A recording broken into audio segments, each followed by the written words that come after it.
नमस्कार, मैं डॉक्टर रजनी मीना आज की कक्षा बीए पार्ट फर्स्ट ईयर और एमए प्रीवियस के पॉलिटिकल साइंस के विद्यार्थियों के लिए आयोजित की गई है। और आज हमारे अध्ययन का विषय है गांधी जी के अनुसार सत्याग्रह।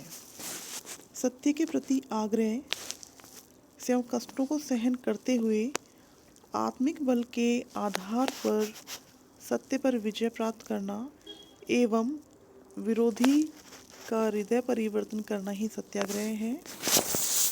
गांधी जी ने सत्याग्रह का जो शाब्दिक अर्थ बताया वह है सत्य का आग्रह या लक्ष्य पर दृढ़ रहना बताया।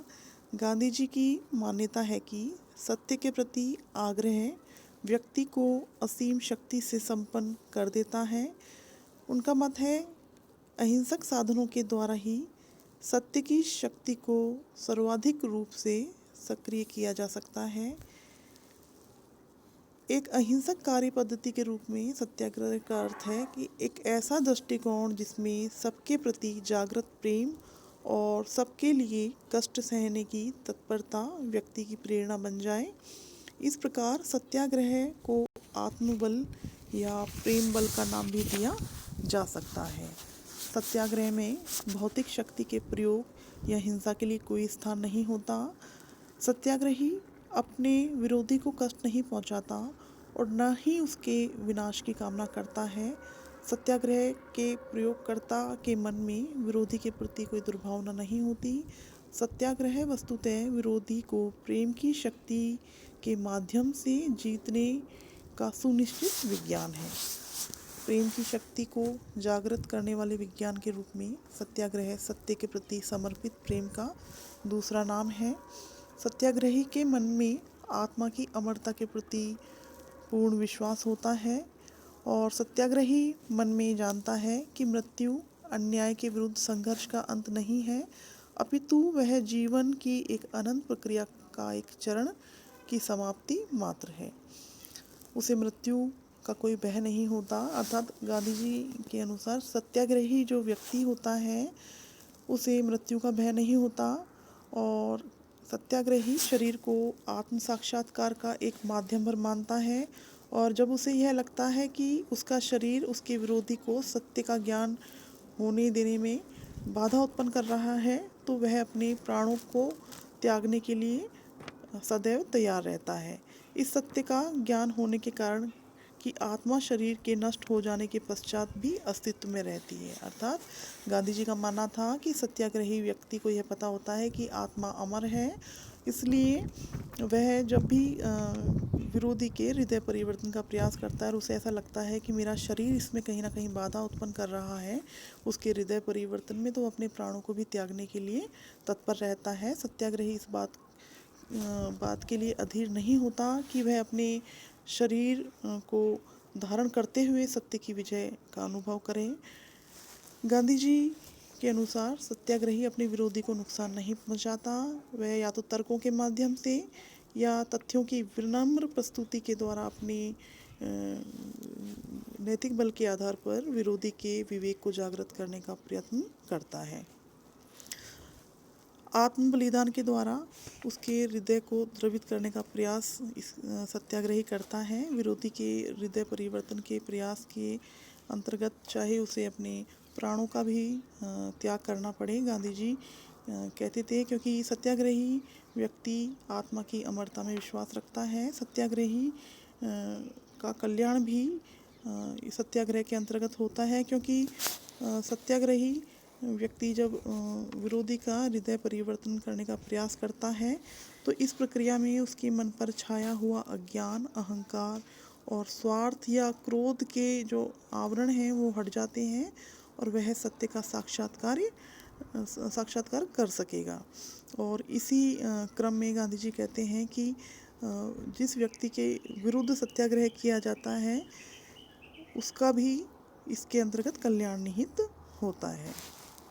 अब गांधी जी के अनुसार हम देखेंगे कि सत्याग्रही मानसिकता की कौन कौन सी आवश्यक शर्तें हैं।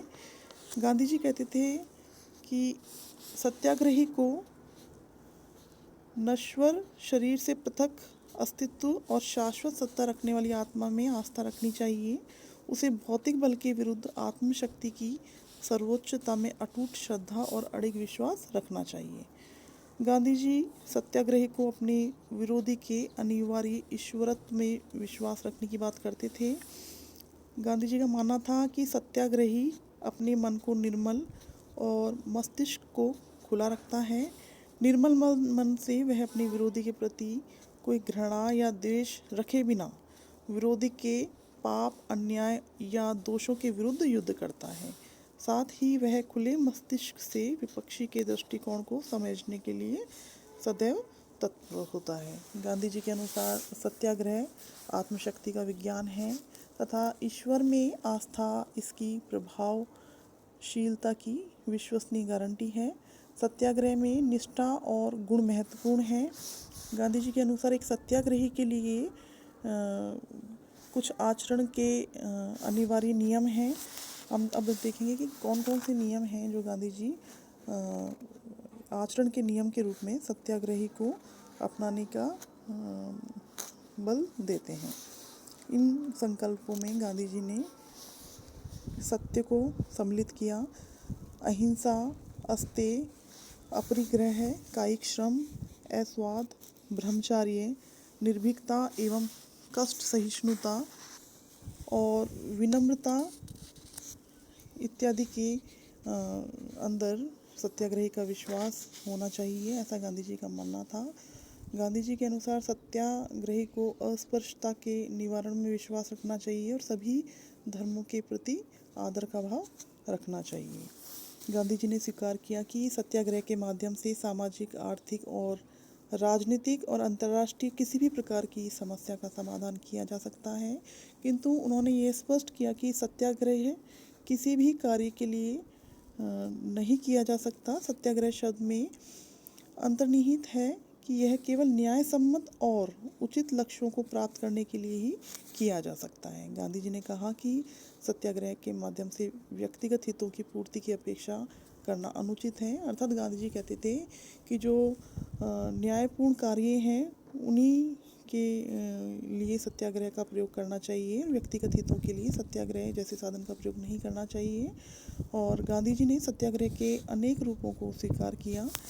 अब हम देखेंगे कि वो कौन कौन से रूप हैं जिन्हें गांधी जी ने सत्याग्रह के रूप में अपनाए जाने पर बल दिया। पहला है असहयोग, दूसरा है हड़ताल, तीसरा है सविनय अवज्ञा, चौथा है हिजरत, सरकार का बहिष्कार इत्यादि असहयोग के अंतर्गत गांधी जी अपनाने का सुझाव देते हैं। सविनय अवज्ञा के अंतर्गत वो कहते हैं कि विनयपूर्वक तरीके से अन्याय का या अन्यायपूर्ण कानून का विरोध करना या उसे तोड़ना। हिजरत का अर्थ वो बताते हैं स्वेच्छा से स्थान का परिवर्तन कर लेना। और अनशन के अंतर्गत गांधी जी कहते हैं कि विरोधी के हृदय परिवर्तन का मार्ग किंतु जटिल केवल आध्यात्मिक व्यक्तियों द्वारा ही से अपनाया जा सकता है। हड़ताल के अंतर्गत गांधी जी स्वयं कष्ट सहन करते हुए विरोधी का हृदय परिवर्तन करने की बात कहते हैं। गांधी जी अंतर्राष्ट्रीय संबंधों में भी बाह्य आक्रमण के समय सत्याग्रह का सुझाव देते हैं। गांधी जी के इस दृष्टिकोण के प्रति विचारकों में मतभेद है और सत्याग्रह की आलोचना के रूप में आलोचक क्या कहते हैं इस बारे में अब चर्चा करेंगे। पहला, अहिंसा की धारणा के प्रतिकूल। विरोधी कहते हैं कि सत्याग्रह का जो सिद्धांत गांधी जी ने दिया वो अहिंसा की धारणा के प्रतिकूल है, क्योंकि इसमें विरोधी के प्रति जो नैतिक बल के माध्यम से दबाव बनाया जाता है वो भी कहीं ना कहीं एक तरह से मानसिक हिंसा के रूप में ही होती है। इसलिए गांधी जी का जो सत्याग्रह का सिद्धांत है आलोचकों के अनुसार अहिंसा की धारणा के प्रतिकूल है। अंतर्राष्ट्रीय संबंधों में लागू करना संभव नहीं है, क्योंकि अंतर्राष्ट्रीय संबंधों के अंतर्गत राष्ट्रीय हित सबसे महत्वपूर्ण होते हैं और ऐसे समय में अहिंसा के सिद्धांत के माध्यम से या फिर सत्याग्रह के माध्यम से राष्ट्रीय हितों को दांव पर नहीं लगाया जा सकता। इस प्रकार से हम कह सकते हैं कि गांधी जी का जो सत्याग्रह है वो बहुत जीवंत सिद्धांत है और इसके अंतर्गत जो उन्होंने एक आध्यात्मिक तादात्म्य स्थापित किया है व्यक्तियों के मध्य और प्रेम की भावना से एक दूसरे के प्रति व्यवहार को संचालित करने की बात कही है या विरोधी के हृदय परिवर्तन की बात कही है, वह वास्तव में बड़ा प्रभावशाली सिद्धांत के रूप में स्पष्ट होता है। आज की कक्षा यहीं तक। धन्यवाद।